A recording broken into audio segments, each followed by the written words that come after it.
We're back this time with a special episode of Inside the Green Room with Danny Green. I'm Harrison Sanford right here on the SiriusXM Podcast Network. This show is going to come out on around the same time that Danny is getting ready to play against the Los Angeles Lakers. The first time he'll be playing in Crypto.com Arena, formerly Staples. And the first time he's going to be playing in front of fans in Crypto.com Arena. One of those fans, Jim Hecht, creator of Winning Time on HBO, is joining us. Jim, before we get into the making of the show, your Laker fandom, this, that, and the third, I have one question for you. Okay. I didn't check your Twitter. I didn't check any social media yet. All right. Is there anything that you might have said after Game 5 that you regret? No, you know what? It's funny because Game 5 was the night of my wedding rehearsal. Oh, wow. So I was getting married the next day. So the only thing that came out of that was my wife going, I don't know how much I can say on the air with you guys, but like, God damn it, we got to take this with us on our honeymoon. And so my wedding was Saturday, and then Sunday we flew to Cabo because it was mid-COVID, 10/10/2020, and there wasn't really anything else you could do but go to Mexico. And the first thing we did when we got in the hotel room was find Game 6 on the TV. And she was so relieved that game was out of hand early. Well, I'm glad you didn't say anything crazy about us or me individually. So you're still good in my books, my man. I appreciate you. And congratulations on the wedding.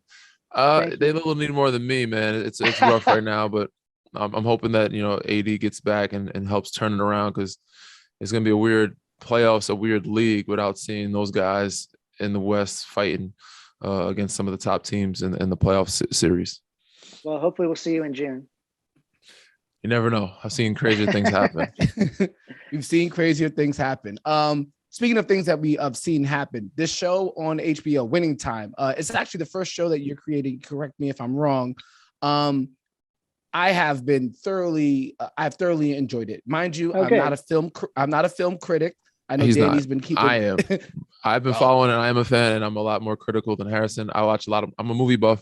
Harrison is coming along, but I watch a lot of TV series. I watch a lot of movies, and yes, I'm a big fan of how you're putting everything together. It's extremely interesting, exciting, entertaining, and give us an inside look to what it was like back then during those times. I hope so. I mean, it's like, obviously we couldn't be there in the locker room. We got Rick Fox to come along and sort of, explain locker room dynamics and what goes on that we don't see. Is he really? He's the Carolina best. Guy, man. Right. Yeah. He took me to the first Carolina game he had been to since he played, like a couple of years ago when they were in the Sweet 16 out here in Staples. And I've known Rick since the 90s, and I kept going, I'm going to do the show. And he was like, okay, yeah, whatever.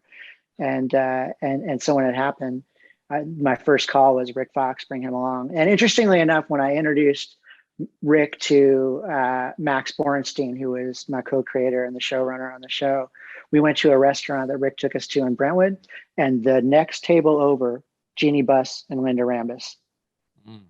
The day that they sort of let go of Jim Buss too. How coincidental.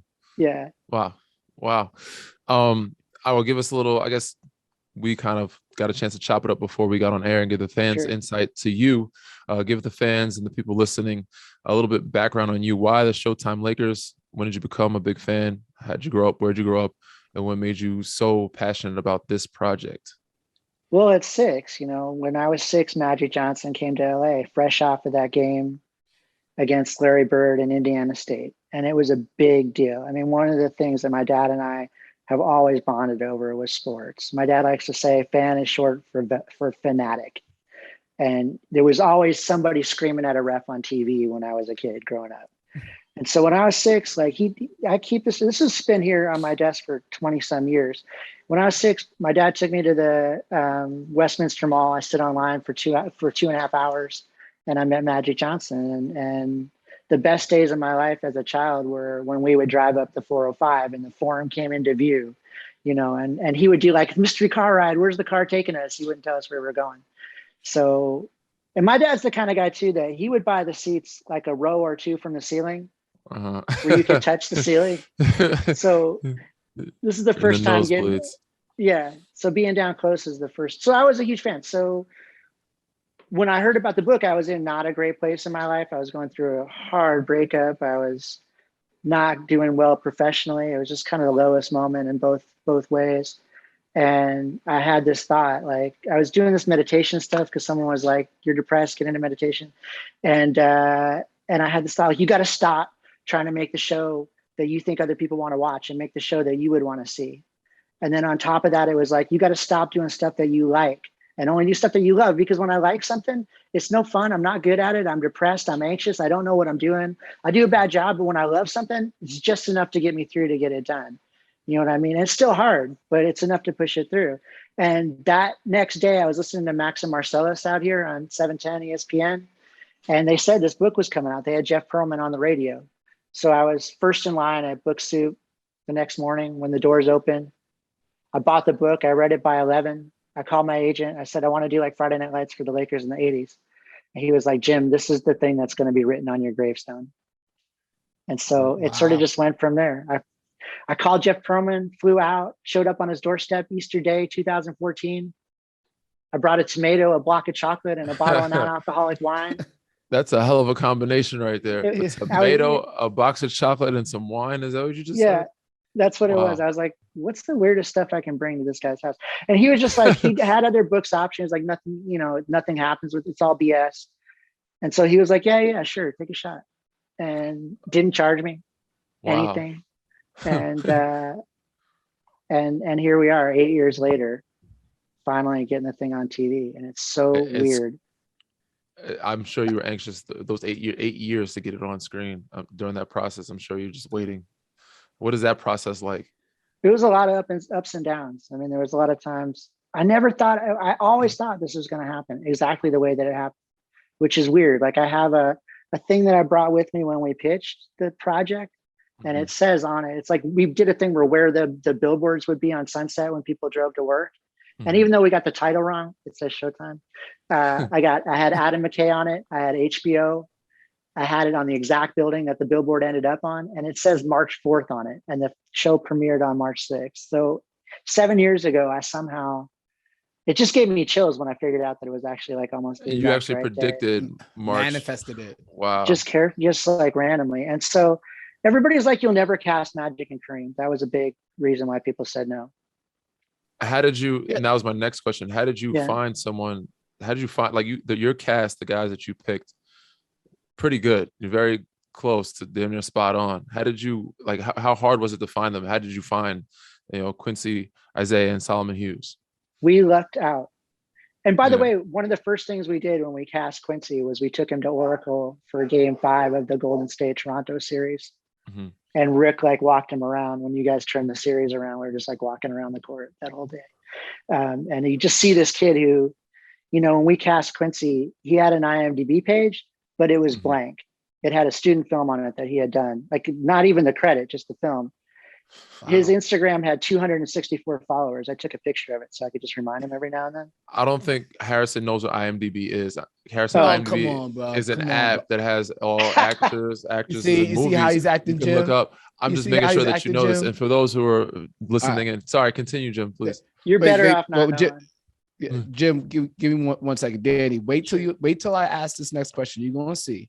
Okay, right. You got your movies up, your IMDb up. Okay. You'll see. What I do is every movie I always try to find something strange about, not just the movie but the actors. I'm wondering, try to guess how old do I think this actor is, or what is the age difference between these actors? When were they born? Where is this guy from? This accent sounds weird. Does she have a real accent in real life? So IMDb is one of my favorite apps to use to see and actually learn about these people's lives and the movies and the scenery. Where is the scenery shot at? Because it's like a beautiful place that I might want to visit. So yes, IMDb is one of my favorite apps, but I didn't know Harrison used it ever at all. Me too. Sorry, go ahead. That was the first place I went was IMDb. First of all, when I saw we lucked out. Bottom line is we lucked out. And Francine Maisler, the casting director, it's a TV show, but she should win an Oscar. She said it almost killed her, but she got it pretty quick. She did open calls and she found Quincy. And the first time we saw Quincy was especially when he smiled, it was that's Magic Johnson. and then I did the deep dive. I went to IMDb. That was not helpful. He was the only thing that was about him online was he played football at Kalamazoo College in Michigan. And he was the center. He was 320 pounds. Wow. And so he lost about 140 by the time he got to us. Yeah, that's big. That's big time right there. Yeah, it's big time. So Jim, one of the more obviously it's the Showtime Lakers. The storyline itself is going to be captivating, but I find myself intrigued by just the way it's also directed and put out. For example, when Quincy or when John will actually look at the camera and talk directly to the audience. I had the opportunity to speak with Sally Richardson Whitfield, who actually directed, I think, a couple of those episodes, and she was talking about being a part of the project. Can you just, outside of the story itself, obviously as the creator, can you talk about some of the elements when it comes to the actual production and the actual final product when it comes to things like directing and putting it out as a final product? Sure. Well, I mean, first of all, a lot of the stuff I wanted to do, because there was this movie I really liked called 24-Hour Party People. And it did all that. It broke the fourth wall, and it was, it did like things that weren't normal in narrative structure. And then a year later, The Big Short came out, which was directed by Adam McKay. And I was like, that's it. That's what I want to see. And he said that he was influenced by 24-Hour Party People. So after we had bounced around a couple of years, it was like, that's the guy. If I could have anybody on the planet direct the pilot, it would be this guy. And so I went to my friend Kevin Messick. He was nice enough to take the meeting and got it into Adam's hands. He was like, I think the guys are going to like this, and so on and so on. So a lot of it, of course, springs from Adam. Now, he hired this guy, Todd Banhazel, who is the DP, and Todd, he shot a movie called Hustlers. I don't know if you saw that, but he's a genius, and not just a genius, but one of the nicest guys on the planet. So that helps too. And he, brought to it like all the different film stocks. So some of it's 8mm, some of it's 16mm. Some of it is this camera that's an 1980 Betacam called an Ikegami. And my wife, who's in news, when she came to set with her photographer, the guy was like, Ikegami, that's the first camera I ever used when I shot it. So it was like, people knew it. And so it gives you all these different looks. I know it's not for everybody, but it's the story that we wanted to tell the way that we wanted to tell it. And to us, it's like, you just have somebody to stop and turn and give you, tell you, rather than try to work it in a clumsy way in dialogue, like what Jerry Tarkanian was like as a coach, or, how the 24-second clock can be, whatever it is, like, let's just stop and get it. So a lot of that stuff in the pilot came about really quick, and we were able to move through a lot of information fast, I think in an efficient way that also just keeps the pace moving. For sure. Yeah, I think it's a fun way to watch something like that, because I think we all, if you're a diehard basketball fan, you kind of know the story, but to have it told to you in that way is pretty fun for sure. I think one of the questions I also had as I was watching an episode last night, I think it was one of the scenes with Jerry West talking to Kareem. And I'm like, obviously we know what happened, but can you walk us through the difficulty of kind of creating the dialogue? Like, actually, what is Jerry? We know the gist of what Jerry West is going to say, but like actually deciding what words he's going to say, the cadence in which he's going to say it, and how Kareem responds. Can you walk us behind the decision making and the difficulty of kind of putting words for somebody that's a real character? Yeah, I think everybody does it differently. Like my first movie that I worked on was Ice Age: The Meltdown. And what I would do when I was writing Ice Age was put on Everybody Loves Raymond, and just have Ray Romano's voice on constantly. Love that show. I did too. And I got the job because of John Leguizamo, who I'd worked with a few times. And so his voice was in my head, and then it just starts to become in your head. So with for Winning Time, what I did was I would listen to all the Jerry West interviews constantly. I'd have those on YouTube while I wrote, or I would listen to his book on tape. Unfortunately, he doesn't narrate the whole thing. His son does a lot of it. So it would just be like to hear him constantly the way he talks. And then the voice kind of just gets in your head, and then you can do Jerry West. I think anyway, like he starts to live as a person in your head, and you know what he's going to sound like. And then on top of that, it was like, read everything ever written about Jerry West, because we were in the writer's room for 3 years with the pandemic. And then Solomon is the other aspect. Again, we lucked out. We found a dude who was 7 foot, who played basketball at Cal, who was a lecturer at Stanford, a PhD doctor. And so he can embody that kind of internality that Kareem has, that thoughtful, you can just see his mind working on screen, and he just learned and grew as an actor the whole time. I hope that answers the question. No. Then you got it, or you want me? No. Yeah, I was going to ask another question. I mean, obviously, I am big into movies, but outside of podcasting, when I'm done playing basketball, one day I would love to do what you do, possibly, or maybe what Rick Fox does. So I want to know what type of role Rick had to play into helping this film come to life. What did he do behind the scenes? Besides, you said the locker room scenes, but did he have any other roles in making this thing happen? Well, first of all, come on in when you're here and we'll talk. Okay, and definitely. Second, that's a true invite, and you can sit down with us. And what Rick does is he comes in the writer's room. He does a lot of things. He comes in the writer's room and he can comment on, a whole lot of things, from, just the life of a basketball player to the traveling stuff to what goes on in the locker room. So we had things like, when we were looking at it, it was like, the locker room's kind of dead. What would really be going on?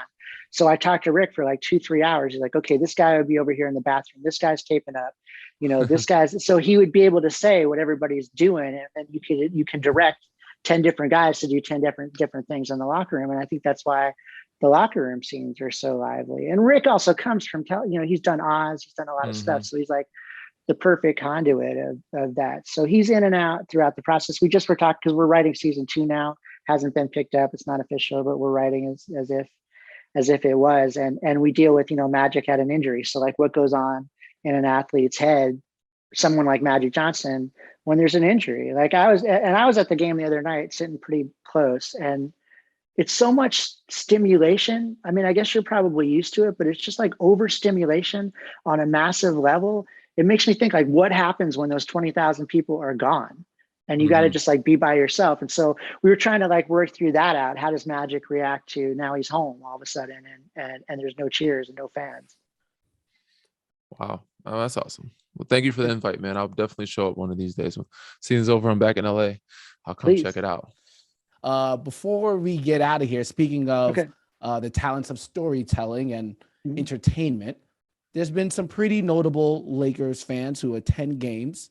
Now that you've done this documentary, you definitely have to rise up the power rankings of notable Lakers fans that are dedicated, real fans, not just show up to show up. What is your Mount Rushmore of celebrity Laker fans? Oh, wow. Off the top of my head. And like, I was the guy, I was there for 40 games when they won 17 games. Like I go to games, like I just love it. And so, okay. So Jack, number one. Jack, gotta put Jack there. Diane Cannon. Okay. The late, great Penny Marshall was always there. Always there. Yeah. Dustin Hoffman used to be there during that Kobe and the second Kobe's run, but I don't know how far that goes back. How many do I have to have Mount Rushmore? Just 4. 4. There you go. Who am I leaving out? Dennis Hopper was there a lot in the 80s. I don't know if I put him on the Mount Rushmore. Toby and Leo were there a lot in the Shaq years. Haven't seen Denzel in a while. I know. Yeah. Or Will Smith has seats and he's never there. Yeah. It's hard to say. One thing about the Lakers is there's a lot of options. There's a lot of options. There is. When it comes to winning time, was there a celebrity? Oh, Flea. I got to put Flea on the Mount Rushmore. There we go. There we go. He's there. He's there all the time. When it came to, obviously we haven't seen the entirety of this first season yet. When it came to making the show, was there a celebrity that you guys casted for a celebrity that actually went to games? Like, is there a prominent celebrity that we're going to see or that you'd like to see maybe in the future be involved in the series? Yeah, they're all casted. We have a Jack Nicholson, Maxie Williams, who makes a lot of appearances. We even casted one of the drug dealers from the time period, Santa Claus. I won't say whose drug dealer, but he was a lot of people's drug dealer. There was, we cast Diane Cannon. There's a woman named Caitlin O'Connor who plays Diane. So there's a lot of Rod Stewart. There's a lot of them are already cast. So it was important to us because that's what Dr. Bus did, right? Like he made it Showtime. Like he brought entertainment. He changed the lighting, so he just lit the cord. He changed the music. He put celebrity. They didn't have seats on wood back then. They were like, you can't do that. People get kicked in the face. He's like, no, I'm doing it. I'm putting the celebrities on the floor and making a show around the show. And so it's important. It's an important part of the atmosphere of what he did and how he transformed sports and entertainment. Wow, for sure. I'm excited. The only thing that's, and Danny and I talk about this too, the only negative that I'm gonna have about the show is that I'm catching it like while it's being released. So I don't have the option to binge. So I gotta wait until the next week and then the next week. Yeah, we gotta wait till next next Sunday. Yeah, man. But do the other looking guys forward watch? to I it. mean, like, I want to hear what you guys think, but like, do you guys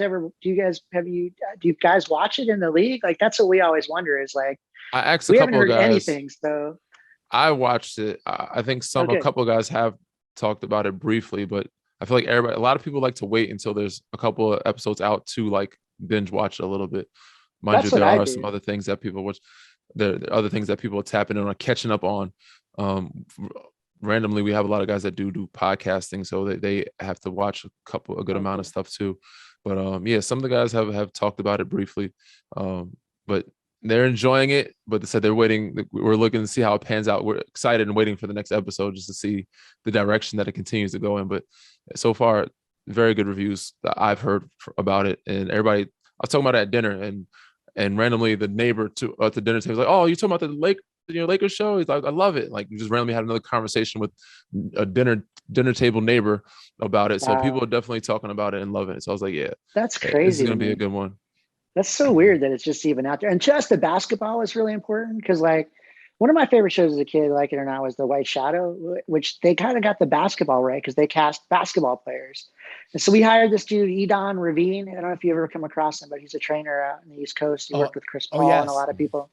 Mm-hmm. And he put the guys through training camp. You know, he was like, we had dudes that shot right-handed in reality that had to shoot left-handed in the show and vice versa. We had some dudes, I'm not going to call anybody out, that literally could not play basketball.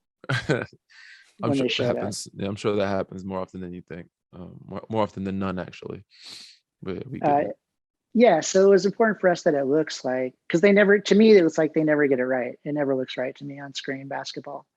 And early on, I was like, my example was always Game of Thrones. I'm like, well, Game of Thrones, they do sword fights and they look plenty real. And I don't think any of those guys are sword fighters. Yeah. But it's like, you don't know what a sword fight looks like. You know what basketball looks like, and you know when it doesn't look right. So we really sit out on the details and try to make it right.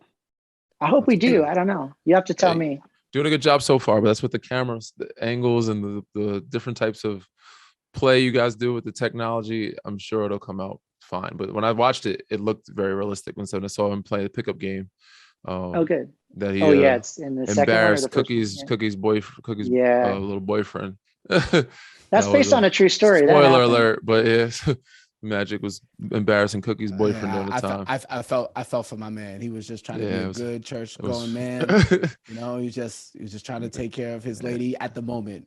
He did that to that guy though. He did embarrass Cookie's boyfriend when he came back into town. That was true. We have a dude that circles that rides rollerblades around backwards and films on the floor. One of the camera guys. It's incredible. The cameramen are highly underappreciated by the people who don't know what they're doing. Like, you see people. I started to realize that cameramen are very special when I went on a skiing trip. I didn't ski, but I watched guys with a camera skiing alongside of these snowboarders and skiers and making sure they're doing the flips and the angles with them. And I'm like, I can't imagine in a fast chase highway speed thing or something, you know, with movies. How do they get these angles? How do they get so high? Or obviously some of it may be, screenplay or just, some technology, but a lot of it is the cameraman actually getting in there and moving with these people. So yeah, cameramen, I give them a big, I tip my hat up to those guys because they go through some stuff to get the angles and get the footage that they get. I randomly had gone to film school with the A camera on our show. We ran into each other on the set, and we had cinematography together. I got a D, she got an A, so that's how she's shooting. That's awesome. That's awesome. Jim, I am excited to continue to watch this. Thank you for giving us your time. Looking forward to see how it pans out. We are excited and also frustrated in advance when season 2 gets greenlit, because then that means we're just going to have to wait even longer. But I will say this, and Danny and I are big on this too. It's really dope that you not only called it, but persevered through it and manifested things that you wanted to put onto film. And now that it's blowing up, you deserve that. Bravo. I love that whole part of the story is probably the most fire to me. You called it and it happened. Thank so you. congrats. Well, it's a story about a dynasty. There's a lot of underdogs, Quincy and Solomon in particular, and we're proud of that. But thank you. I appreciate that. Yeah, man. Bravo. Sure. Appreciate the time, my man. So very Thanks excited for the next episode. Those who are listening in, tuning in, subscribe, rate, review. You know what you do. H, you want to take us home? I think you said it all, my friend. See you guys next time